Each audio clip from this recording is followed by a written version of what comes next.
मधुबन के बाबा, मधुबन के बाबा मुरली वाले, आपका क्या कहना, आपका क्या कहना। ओम शांति। आज 2 फरवरी 2024 के साकार मधुर महावाक्य हैं। आज मीठे मीठे बाप दादा बोले, मीठे बच्चे, ऊंच पद पाने के लिए बाप तुम्हें जो पढ़ाते हैं उसे ज्यों का त्यों धारण करो, सदा श्रीमत पर चलते रहो। बाबा ने कहा, मीठे बच्चे, ऊंच पद पाने के लिए बाप तुम्हें जो पढ़ाते हैं उसे ज्यों का त्यों धारण करो, सदा श्रीमत पर चलते रहो। बाबा ने आज प्रश्न पूछा कि कभी भी अफसोस ना हो, उसके लिए किस बात पर अच्छी तरह विचार करो। तो उत्तर में आत्मा को बाप समझाते हैं कि हर एक आत्मा जो पार्ट बजा रही है वह ड्रामा में एक्यूरेट नूंधा हुआ है। यह अनादि और अविनाशी ड्रामा है। इस बात पर विचार करो तो कभी भी अफसोस नहीं हो सकता। अफसोस उन्हें होता जो ड्रामा के आदि मध्य अंत को रियलाइज नहीं करते। तुम बच्चों को इस ड्रामा को ज्यों का त्यों साक्षी होकर देखना है। इसमें रोने रूसने की कोई बात नहीं। ओम शांति। रूहानी बाप बैठ रूहानी बच्चों को समझाते हैं कि आत्मा कितनी छोटी है, बहुत छोटी है, और छोटी सी आत्मा से शरीर कितना बड़ा देखने में आता है। छोटी आत्मा अलग हो जाती है तो फिर कुछ भी नहीं देख सकती। आत्मा के ऊपर विचार किया जाता है। इतनी छोटी बिंदी क्या क्या काम करती है। मैग्नीफाई ग्लास होते हैं, उनसे छोटे छोटे हीरो को देखा जाता है कि कोई दाग आदि तो नहीं है। तो आत्मा भी कितनी छोटी है, जैसे मैग्नीफाई ग्लास है जिससे देखते हो। रहती कहाँ है, क्या कनेक्शन है, इन आँखों से कितना बड़ा धरती आसमान देखने में आता है। बिंदी निकल जाने से कुछ नहीं रहता। जैसे बिंदी बाप वैसे बिंदी आत्मा। इतनी छोटी आत्मा प्योर इम्प्योर बनती है।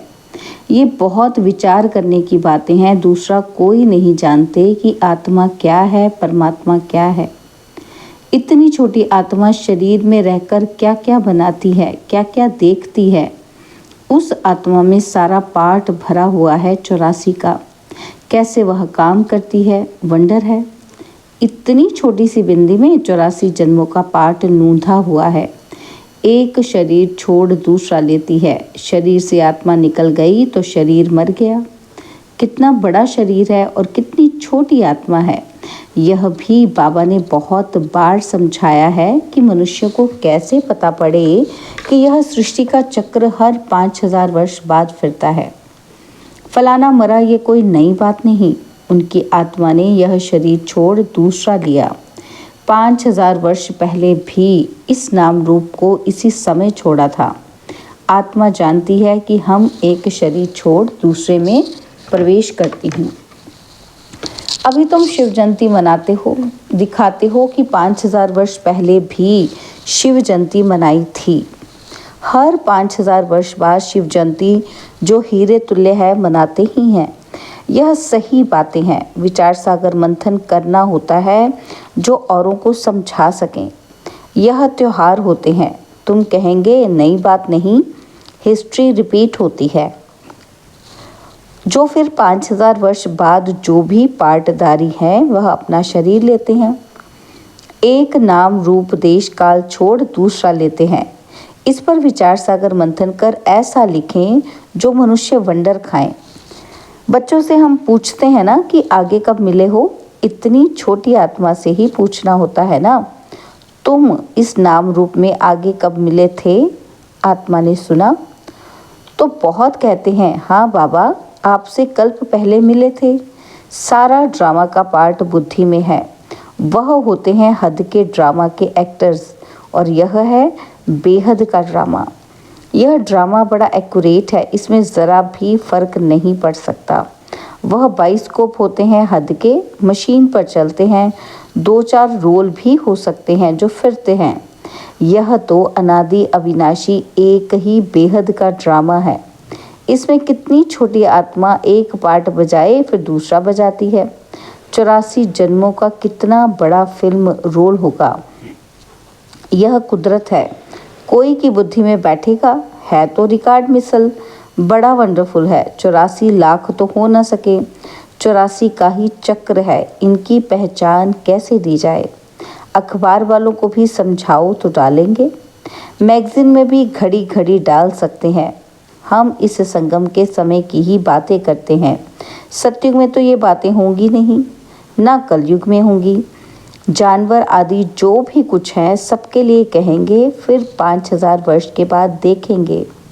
फर्क नहीं पड़ सकता, ड्रामा में सारी नूंद है। सतयुग में जानवर भी बहुत खूबसूरत होंगे। यह सारी वर्ल्ड की हिस्ट्री ज्योग्राफी रिपीट होगी। जैसे ड्रामा की शूटिंग होती है, मक्खी उड़ी वह भी निकल गई तो फिर रिपीट होगी। अब हम इन छोटी छोटी बातों का ख्याल तो नहीं करेंगे। पहले तो बाप खुद कहते हैं कि हम कल्प कल्प संगम युगे इस भाग्यशाली रथ पर आता हूँ। आत्मा ने कहा, कैसे इसमें आते हैं? इतनी छोटी बिंदी है। उनको फिर ज्ञान का सागर कहते हैं। यह बातें तुम बच्चों में भी जो समझू है वह समझ सकते हैं। हर 5000 वर्ष के बाद मैं आता हूँ। कितनी यह वैल्यूफुल पढ़ाई है। बाप के पास ही एक्यूरेट नॉलेज है जो बच्चों को देते हैं। तुम्हारे से कोई पूछे कि तुम झट कहेंगे कि सतयुग की आयु 1250 वर्ष की है। एक एक जन्म की आयु 150 वर्ष होती है। कितना पार्ट बचता है, बुद्धि में सारा चक्र फिरता है। हम 84 जन्म लेते हैं, सारी सृष्टि ऐसे चक्र में फिरती रहती है। यह अनादि अविनाशी बना बनाया ड्रामा है। इसमें नई एडिशन हो नहीं सकती। गायन भी है, चिंता ताकि कीजिए जो अनहोनी होए। जो कुछ होता है ड्रामा में नूंद है, साक्षी होकर देखना पड़ता है। उस नाटक में कोई ऐसा पार्ट होता है तो जो कमज़ोर दिल वाले होते हैं वो रोने लग पड़ते हैं। है तो नाटक ना, यह रियल है। इसमें हर आत्मा अपना पार्ट बजाती है। ड्रामा कभी बंद नहीं होता है। इसमें रोने रूसने की कोई बात नहीं, कोई भी नई बात थोड़ी ही है। अफसोस उनको होता है जो ड्रामा के आधि मध्य अंत को रियलाइज नहीं करते। यह भी तुम जानते हो। इस समय जो हम इस ज्ञान से पद पाते हैं, चक्र लगाकर फिर वही बनेंगे। यह बड़ी आश्चर्यवत विचार सागर मंथन करने की बातें हैं। कोई भी मनुष्य इन बातों को नहीं जानते। ऋषि मुनि भी कहते थे कि हम रचता और रचना को नहीं जानते हैं। उनको क्या पता कि रचता इतनी छोटी बिंदी है, वह नई सृष्टि का रचता है। तुम बच्चों को पढ़ाते हैं, ज्ञान का सागर है। ये बातें तुम बच्चे ही समझाते हो। तुम थोड़े कहेंगे कि हम नहीं जानते हैं। तुमको बाप इस समय सब समझाते हैं। तुमको कोई भी बात में अफसोस करने की ज़रूरत नहीं, सदैव हर्षित रहना है। उस ड्रामा की फिल्म चलते चलते घिस जाएगी, पुरानी हो जाएगी, फिर बदली करेंगे। पुरानी को खलास कर देते हैं। यह तो बेहद का अविनाशी ड्रामा है। ऐसी ऐसी बातों पर विचार कर पक्का कर लेना चाहिए। यह ड्रामा है। हम बाप की श्रीमत पर चल पतित से पावन बन रहे हैं और कोई बात हो नहीं सकती जिससे हम पतित से पावन बन जाएं अथवा तमो प्रधान से सतो प्रधान बने। पाठ बजाते बजाते हम सतो प्रधान से तमो प्रधान बने हैं, फिर सतो प्रधान बनना है। ना आत्मा विनाश को पा सकती, ना पाठ विनाश को पा सकता। ऐसी ऐसी बातों पर विचार कोई का विचार नहीं चलता। मनुष्य तो सुनकर वंडर खाएंगे। वह तो सिर्फ भक्ति मार्ग के शास्त्र ही पढ़ते हैं। रामायण, भागवत, गीता आदि वही हैं। इसमें तो विचार सागर मंथन करना होता है। बेहद का बाप जो समझाते हैं उसको ज्यों का त्यों हम धारण कर लें तो अच्छा ही पद पालें। सब एक जैसी धारणा नहीं कर सकते हैं। कोई तो बहुत महीनता से समझाते हैं। आजकल जेल में भी भाषण करने जाते हैं, वेश्याओं के पास भी जाते हैं, गूंगे बहरों के पास भी बच्चे जाते होंगे, क्योंकि उन्हों का भी हक है। इशारे से समझ सकते हैं। आत्मा समझने वाली तो अंदर है ना। चित्र सामने रख दो, पढ़ तो सकेंगे ना। बुद्धि तो आत्मा में है ना। भल अंधे लूले लंगड़े हैं, परंतु कोई ना कोई प्रकार से समझ सकते हैं। अंधों के कान तो हैं। तुम्हारी सीढ़ी का चित्र तो बहुत अच्छा है। यह नॉलेज कोई को भी समझाकर स्वर्ग में ले जाने के लायक बना सकते हो। आत्मा बाप से वर्षा ले सकती है, स्वर्ग में जा सकती है, करके ऑर्गन्स डिफेक्टेड हैं। वहाँ तो लूले लंगड़े होते ही नहीं। वहाँ आत्मा और शरीर दोनों कंचन मिल जाते हैं। प्रकृति भी कंचन है। नई चीज़ ज़रूर सतो प्रधान होती है। यह भी ड्रामा बना हुआ है। एक सेकंड न मिले दूसरे से, कुछ ना कुछ फर्क पड़ता है। ऐसे ड्रामा को ज्यों का त्यों साक्षी होकर देखना है। यह नॉलेज तुमको अब मिलती है, फिर कभी नहीं मिलनी है। आगे ये नॉलेज थोड़े ही थी। यह अनादि अविनाशी बना बनाया ड्रामा कहा जाता है। इसको अच्छी रीति समझ और धारण कर किसी को समझाना है। तुम ब्राह्मण ही इस ज्ञान को जानते हो। यह तो चोब चीनी माना ताकत की दवा तुमको ही मिलती है। अच्छे से अच्छी चीज़ की महिमा की जाती है। नई दुनिया कैसे स्थापन होती है, फिर से यह राज्य कैसे होगा, तुम्हारे में भी नंबरवार जानते हैं। जो जानते हैं वे दूसरों को समझा भी सकते हैं। बहुत खुशी रहती है। किन्हीं को तो पाई की भी खुशी नहीं है। सबका अपना अपना पाठ है। जिनको बुद्धि में बैठता होगा, विचार सागर मंथन करते होंगे तो दूसरों को भी समझाएंगे। तुम्हारी यह है पढ़ाई जिससे तुम ये बनते हो। तुम कोई को भी समझाओ कि तुम आत्मा हो। आत्मा ही परमात्मा को याद करती है। आत्माएं सब ब्रदर्स हैं। कहावत है गॉड इज वन। बाकी सब मनुष्य में आत्मा है। सब आत्माओं का पारलौकिक बाप एक है। जो पक्के निश्चय बुद्धि होंगे उनको कोई फिरा नहीं सकते। कच्चे को जल्दी फिरा देंगे। सर्वव्यापी के ज्ञान पर कितनी डिबेट करते हैं। वह भी अपने ज्ञान पर पक्के हैं। हो सकता है कि हमारे इस ज्ञान का ना हो। उनको देवता धर्म का कैसे कह सकते। आदि सनातन देवी देवता धर्म तो प्राय लोप है। तुम बच्चों को मालूम है, हमारा ही आदि सनातन धर्म पवित्र प्रवृत्ति वाला था। अब तो अपवित्र हो गया है।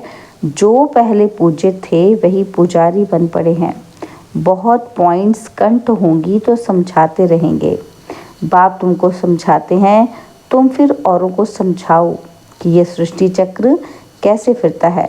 सिवाय तुम्हारे और कोई नहीं जानते। तुम्हारे में भी नंबरवार हैं। बाबा को भी घड़ी घड़ी पॉइंट्स रिपीट करनी पड़ती है, क्योंकि नए नए आते हैं। शुरू में कैसे स्थापना हुई तुम्हारे से पूछेंगे, फिर तुमको भी रिपीट करना पड़ेगा। तुम बहुत बिजी रहेंगे।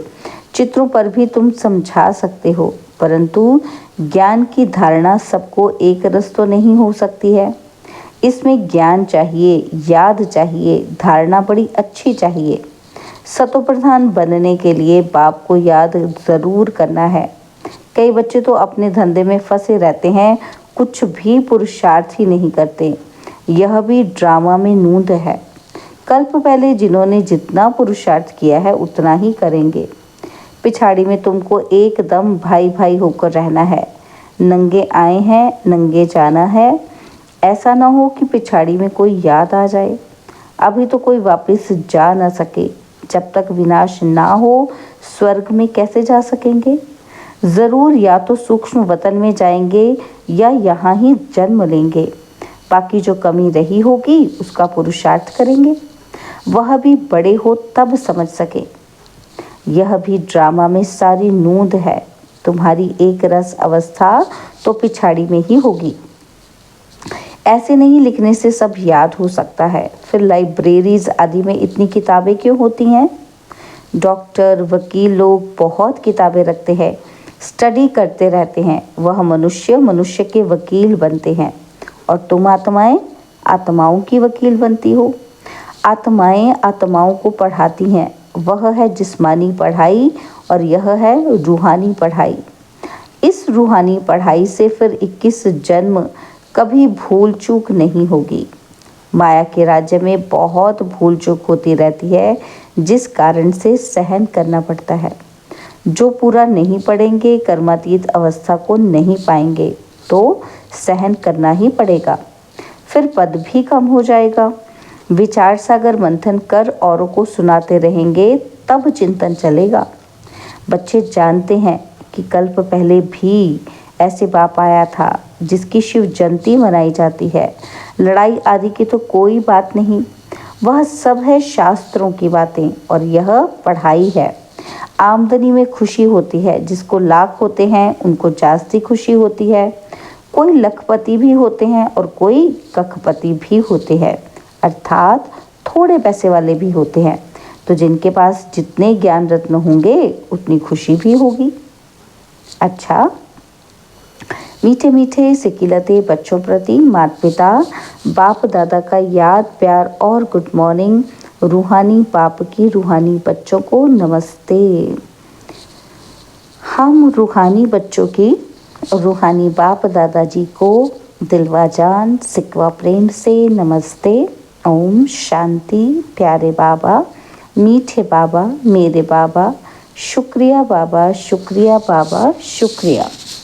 धारणा के लिए मुख्य सार है, पहला पॉइंट है, विचार सागर मंथन कर स्वयं को ज्ञान रत्नों से भरपूर करना है। ड्रामा के राज को अच्छी रीति समझकर दूसरों को समझाना है। किसी भी बात में अफसोस न कर सदा हर्षित रहना है। और दूसरा पॉइंट है, अपनी अवस्था बहुत काल से एक रस बनानी है, ताकि पिछाड़ी में एक बाप के सिवाय दूसरा कोई भी याद ना आए। अभ्यास करना है कि हम भाई भाई हैं, अभी वापस जाते हैं। बाबा ने आज वरदान दिया, अलबेलेपन की लहर को विदाई दे, सदा उमंग उत्साह में रहने वाली समझदार आत्मा भव। अलबेलेपन की लहर को विदाई दे, सदा उमंग उत्साह में रहने वाली समझदार आत्मा भव। कई बच्चे दूसरों को देखकर स्वयं अलबेले हो जाते हैं, सोचते हैं ये तो होता ही है, चलता ही है। क्या एक ने ठोकर खाई तो उसे देखकर अलबेलेपन में आकर खुद भी ठोकर खाना, ये समझदारी है? बाप दादा को रहम आता है कि ऐसे अलबेले रहने वालों के लिए पश्चाताप की घड़ियां कितनी कठिन होंगी। इसलिए समझदार बन अलबेलेपन की लहर को, दूसरों को देखने की लहर को मन से विदाई दो। औरों को नहीं देखो, बाप को देखो।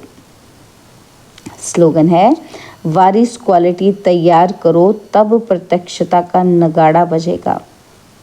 वारिस क्वालिटी तैयार करो तब प्रत्यक्षता का नगाड़ा बजेगा। ओम शांति।